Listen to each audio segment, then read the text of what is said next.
Alors, lui, il est l'habitué de notre tranche Kinshasa Direct pour parler cette fois-ci de la révision constitutionnelle. Ces débats qui refait surface, surtout après la sortie médiatique du chef de l'État, Félix Antoine Tshisekedi, devant une foule acquise au niveau de Tchopo, Kisangani. Il a parlé de la révision constitutionnelle pour dire que notre constitution n'est pas bonne, il faut l'adapter aux réalités congolaises. Pour en parler, nous recevons pour vous Eric Moutachi, juriste, avocat et aussi expert en investissement. Bienvenue, Eric Moutachi. Merci beaucoup, monsieur le journaliste. Alors, le débat sur la révision constitutionnelle refait surface. Beaucoup de gens, ou la classe politique est vraiment divisée sur cette question. Et vous, en tant que juriste, sur quel côté penchez-vous? Quel côté penchez-vous par rapport à cette situation? Merci beaucoup pour la question, monsieur le journaliste. Je crois que les débats fait surface aujourd'hui dans la mesure où toute société humaine est appelée à se réformer. Vous savez, Aristote a dit la Constitution n'est pas la description d'un régime politique, ou ce n'est pas un fait politique, comme nous le constatons aujourd'hui en RDC. C'est plutôt cette norme juridique suprême, garante d'un état de droit. Or, un état de droit, c'est un état où les gouvernés et les gouvernants sont soumis à une même loi. Aujourd'hui, le débat constitutionnel n'est pas le fait des politiques congolais, mais ce débat doit concerner toutes les couches de la population congolaise. Dans la mesure où, dans la Constitution, vous trouvez des dispositions qui régissent les matières économiques, qui régissent les matières sociales, qui régissent même les matières financières. Donc, c'est un fourre-tout. Alors moi, je me dis, est-ce que le pouvoir constituant originaire qui a rédigé la Constitution du 18 février 2006 avait-il une connaissance solide sur la culture de notre pays? Je m'inscris en faux. Pourquoi? Parce que Jean-Jacques Rousseau a dit le rédacteur de toute constitution doit avoir une solide connaissance de la culture du pays mis en cause ou du pays faisant objet de la rédaction de la Constitution. Lorsque vous allez dans tous les villages ou dans tous les secteurs de notre pays, vous allez remarquer que le roi vous invite. Le roi peut manquer de tout, mais il ne peut pas manquer de deux choses: le vin traditionnel et la bouffe. C'est ça la culture chez nous en RDC. C'est ça la culture de chez nous, les Bantous. Qu'est-ce que ça veut dire? C'est-à-dire les chefs doivent avoir. Et cette culture s'est transmise de génération en génération. Et aujourd'hui, dans notre pays, tout détenteur d'une parcelle de pouvoir économique, financier, social, lorsqu'il vous reçoit, à la fin, il vous dit quoi? Il vous glisse une enveloppe. Ce n'est pas quelque chose qu'il faut dénoncer, mais c'est plutôt notre culture. Motif pour lequel aujourd'hui, lorsqu'il y a un pont qui est en délabrement très avancé, à Kassindi, à Kilobelobe, ici à Barombo, vous avez la population qui crie « Président de la République, nous voulons une solution. » Voilà. Maintenant, pourquoi ils ne peuvent pas dire « Gouvernement, gouvernement, cherchez-nous une solution » alors que dans notre Constitution, on vous dit « Le gouvernement conduit et détermine l'action de l'État au quotidien. » Donc, on a fait du Premier ministre le chef du gouvernement. Maintenant, pourquoi la population crie au président de la République? Parce que c'est un chef. Vous voyez cette dichotomie? Ce n'est pas notre système paternaliste, le système belge où tout on doit s'adresser au père. Ce n'est pas le système paternaliste. C'est plutôt notre système culturel. C'est nous Congolais, nous sommes comme ça. Donc, on doit faire du chef de l'État un chef réellement qui dirige. Donc cela veut dire quoi? Dans cette constitution, il y a une dichotomie.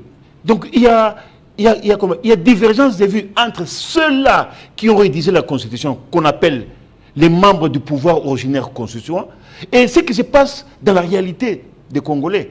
Donc on a fait du président de la République un président, certes, il a une vision, il a un programme, mais on a fait de ce président irresponsable devant le Parlement en mettant un Premier ministre comme responsable, et c'est celui qui exécute l'action au jour le jour de l'État. Donc vous comprenez que le chef de l'État, qui n'est pas destiné à poser les actes au quotidien, mais il est chaque fois interpellé pour tout ce qui est comme défaillance dans la société. D'où, moi je me dis, les gens qui ont rédigé cette constitution n'ont pas eu une solide connaissance de la culture congolaise. Et qu'est-ce qu'il faut? Il faut voir les choses autrement, selon les mentalités de nous, selon la culture de nous Congolais. Dans ce cas-là, on serait obligé de supprimer l'exécutif binôme pour avoir un monôme président de la République. Tout à fait d'accord, M. Jean-David. Donc, raisonnons sans passion et sans état d'âme. Nous devons avoir un président et on n'a pas besoin d'un Premier ministre.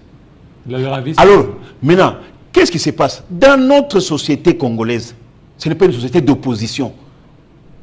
Regardez vous-même, quand vous allez dans nos villages, quand les chefs coutumiers dirigent, est-ce qu'il y a quelqu'un qui conteste? Certes, les chefs coutumiers est toujours soumis à ce qu'on appelle les conseils des notables. Les conseils des notables, chaque fois que le chef coutumier veut prendre une décision, il appelle les conseils des notables. Et les conseils des notables aménagent, tempèrent les éventuelles décisions du chef coutumier. Nous avons 1 ou 2 mois de l'offre politique qu'on appelle campagne électorale. À l'issue de l'offre politique, vous avez un président élu qui fait 6 mois pour mettre en place le gouvernement. Et vous avez une opposition. Vous voyez maintenant l'opposition d'aujourd'hui. Oui, donc, chez les Bantous, il n'y a pas... Donc, on n'est pas là pour une opposition éternelle. C'est la même constitution où vous avez Matata qui a fait 10 jours pour avoir un gouvernement. Vous avez un Adolphe Muzito qui a fait 16 jours. C'est sous cette même constitution. Est-ce que ce n'est pas un problème d'homme par rapport à la Constitution?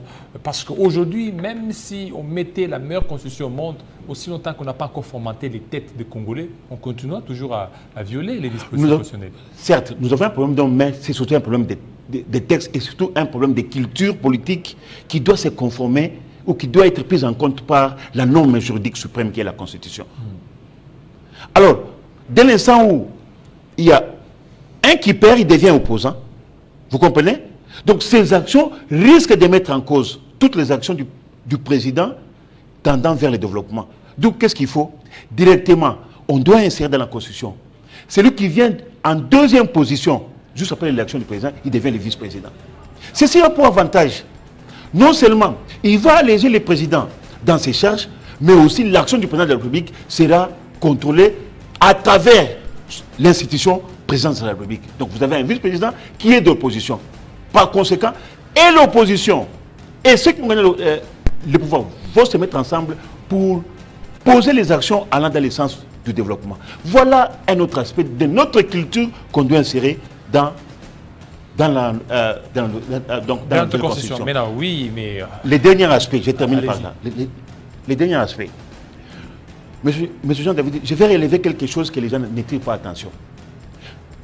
Dernièrement, ici, il y a un ministre, pour ne pas le citer, Liaou, qui a mis en évidence l'hyper-institutionnalisation de notre Constitution. Qu'est-ce que ça veut dire? En réalité, nous avons d'abord les 3 pouvoirs traditionnels. Donc le législatif, l'exécutif et le judiciaire. Mais dans la Constitution, dans l'exécutif, nous avons certaines personnalités qui jouissent des mêmes avantages que les gens de l'exécutif. Dites-moi pourquoi. Vous voyez, en dehors de ces 3 pouvoirs traditionnels, il y a ce qu'on appelle les institutions d'appui à la démocratie. Ces institutions, ils ont leur organe. Mais dans la loi organique organisant ces institutions, tous les présidents, je dis bien, tous les présidents de ces institutions d'appui à la démocratie ont rang des ministres. Tous les présidents, ils ont rang des ministres. Tous les membres qui constituent les conseils de ces de ces institutions de la démocratie au rang de vice-ministre. Qu'est-ce à dire? Donc c'est beaucoup d'argent. Non. Qu'est-ce à dire? L'État congolais, dans les budgets de l'État, beaucoup d'argent partent dans nos institutions. Pourquoi? Donc nous devons arriver à réfléchir. Parce qu'aujourd'hui, nous sommes un pays sous-développé. Un pays qui manque d'infrastructures. Un pays qui manque d'équipement. Or, nous avons l'argent. 1 million valent 1 kilomètre de route. Vous savez combien de budget Pour aller. Les pourcentages qui vont dans les... non seulement dans la paye des salaires, aussi dans les frais de fonctionnement de ces institutions-là. Donc le gouvernement, en réalité, donc nous n'avons pas le nombre de ministres qui sont dans le gouvernement, mais nous payons aussi d'autres personnes comme des ministres, comme des vice-ministres. Comme des vice-ministres. Ça c'est bien dit, mais pour terminer, en quelques secondes, vous ne tenez pas compte aussi de l'opportunité. Il y a la guerre, il y a la situation sociale. Est-ce que c'est ça les priorités? Il y a des priorités, il y a la guerre, on doit récupérer les territoires, il y a la vie chère, à laquelle le gouvernement doit donner des solutions. Mais Jean-David, il n'y aura jamais d'opportunité pour réviser la Constitution. Parce que la révision d'une Constitution rêvait de ce qu'on appelle une réforme. Une réforme, merci. Une réforme structurelle, structurante, systémique, voire existentielle de tout un peuple qui est le peuple congolais. Merci beaucoup, c'est bien dit. Alors, voilà des belles réflexions tant attendues. Donc, beaucoup de gens nous vous avez dit que notre plateau est ouvert. Merci à vous fidèles téléspectateurs. Restez branchés sur Télé 50 tout à l'heure. La grande édition de Christopher Ochukum, il sera à 20 h dans l'Est de la RDC. Portez-vous très bien, à très bientôt.